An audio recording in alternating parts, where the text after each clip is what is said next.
Yes, അപ്പോൾ അനിൽക്ക സെയ്ദ് ഒരിക്കൽ കൂടെ ചേരുകയാണ്. അനിൽക്ക, അപ്പോൾ റാന്നിയിലെ കാര്യമായിരുന്നു നമ്മൾ നേരത്തെ പറഞ്ഞുകൊണ്ടിരുന്നത്. റാന്നി പ്രദേശം, അതായത് ടൗൺ മുഴുവൻ വെള്ളത്തിനടിയിലാണ്. റോഡുകളിലൊക്കെ മുഴുവനായും വെള്ളം കയറിയിട്ടുണ്ട് എന്നുള്ളത് കൂടി പറയുന്നുണ്ടായിരുന്നു. അപ്പോൾ നിലവിൽ എന്താണ് ഒരു സാഹചര്യം? മഴയ്ക്ക് കുറവുണ്ടോ? ഈ വെള്ളം ഒഴുകിപ്പോകാനുള്ള ഒരു സാധ്യത നിലവിലുണ്ടോ? എങ്ങനെയാണ് ജനജീവിതം?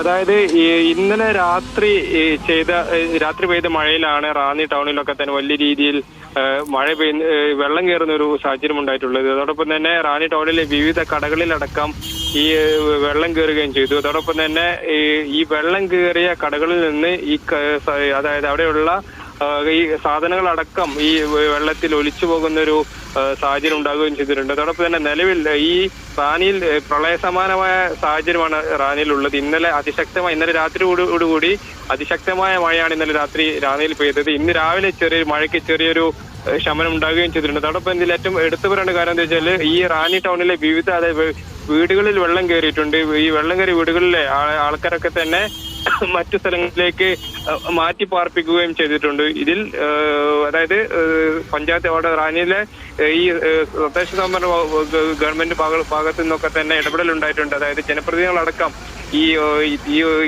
അതായത് ജനങ്ങളോട് സുരക്ഷിതമായ സ്ഥാനത്തേക്ക് മാറാൻ ആവശ്യപ്പെടുകയും ചെയ്തിട്ടുണ്ട്. അതോടൊപ്പം ഇതിൽ ഏറ്റവും പ്രധാനപ്പെട്ട മറ്റൊരു കാര്യം, ഈ റാന്നി ടൗണിലെ പ്രധാനപ്പെട്ട നദികളായിട്ടുള്ള മണിമലയാർ, പമ്പയാർ, കല്ലാർ, അച്ഛൻകോവിലാർ, മണിമലയാർ തുടങ്ങിയിട്ടുള്ള നദികളെല്ലാം തന്നെ ഇന്നലെ രാത്രി പെയ്ത മഴയിൽ കരകവിഞ്ഞ് ഒഴുകുകയും ചെയ്തിട്ടുണ്ട്. അതായത് ഈ നദികളുടെ ഭാഗത്തുള്ള വിവിധ സ്ഥലങ്ങളിലൊക്കെ തന്നെ ഒറ്റപ്പെട്ട ചില സ്ഥലങ്ങളിൽ വലിയ രീതിയിൽ വെള്ളം കയറുകയും ചെയ്തിട്ടുണ്ട്. കൃഷി സ്ഥലങ്ങൾ ഉൾപ്പെടെ ഒലിച്ചു പോകുന്ന ഒരു സാഹചര്യം ഉണ്ടാകുകയും ചെയ്തിട്ടുണ്ട്. നമുക്ക് പറയാൻ കഴിയുന്നത് റാന്നിയിൽ പ്രളയ സമാനമായിട്ടുള്ള സാഹചര്യം തന്നെയാണ്.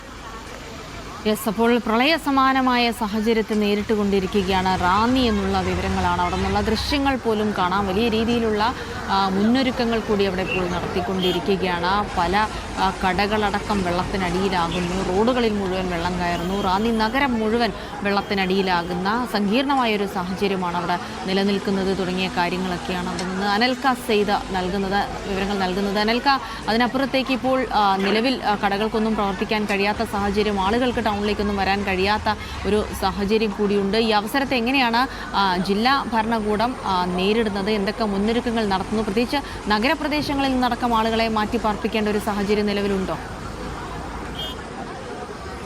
അതായത് നിലവിൽ ഈ റാന്നി ടൗണിൽ അതായത് വെള്ളം കയറിയ ഭാഗങ്ങളിലൊക്കെ തന്നെ വീടുകളിലേക്ക് വെള്ളം കയറിയ ഭാഗത്തൊക്കെ തന്നെ അവിടെയുള്ള വീട്ടുകാരൊക്കെ തന്നെ മറ്റു സ്ഥലങ്ങളിലേക്ക് മാറ്റി പാർപ്പിച്ചിട്ടുണ്ട്. 2018 പ്രളയ സമയത്ത് ഉണ്ടായ പോലെ തന്നെ വേഗത്തിലാണ് അത് ഈ റാന്നി ടൗണിലൊക്കെ വെള്ളം കയറുന്നതെന്നാണ് ഇപ്പോൾ നമുക്ക് അവിടെ നിന്ന് മനസ്സിലാക്കാൻ കഴിയുന്നത്. ഈ റാന്നി വടശ്ശേരിക്കര റോഡൊക്കെ തന്നെ അതായത് 2007 സമാനമായ രീതിയിൽ അതായത് പെട്ടെന്ന് വെള്ളം കയറുന്ന സാഹചര്യം ഉണ്ടായിരുന്നു. ഈ അത്തരമൊരു സാഹചര്യത്തിൽ കൂടിയാണ് അതായത് റാന്നി ടൗണിൽ വെള്ളം കയറുന്നത്. ഇന്നലെ രാത്രി പെയ്തിട്ടുള്ള അതിശക്തമായിട്ടുള്ള മഴയിൽ കൂടിയാണ് പിന്നെ ഇത്തരത്തിൽ റാന്നി ടൗണിലടക്കം വെള്ളം കയറുന്ന ഒരു സാഹചര്യം ഉണ്ടാകുകയും ചെയ്തത്. അതായത് ഇതുമായി ബന്ധപ്പെട്ട് നിലവിൽ അവിടെ ജനപ്രതിനിധികളൊക്കെ തന്നെ ഇടപെട്ടുകൊണ്ട് ഈ പ്രവർത്തനങ്ങൾ അതായത് ഈ രക്ഷാപ്രവർത്തനങ്ങളൊക്കെ തന്നെ ഏകോപിപ്പിക്കുകയും ചെയ്യുന്നുണ്ട്. നമുക്ക് റാന്നി ടൗണിൽ ഏകദേശം 10 കിലോമീറ്റർ ചുറ്റളവിൽ അതായത് 10 കിലോമീറ്റർ ചുറ്റളവിലെ വിവിധ സ്ഥലങ്ങളിൽ വെള്ളം കയറിയിട്ടുണ്ട്. അതായത് വീടുകളിലൊക്കെ അടക്കം വെള്ളം കയറുന്ന സാഹചര്യം ഉണ്ടായി.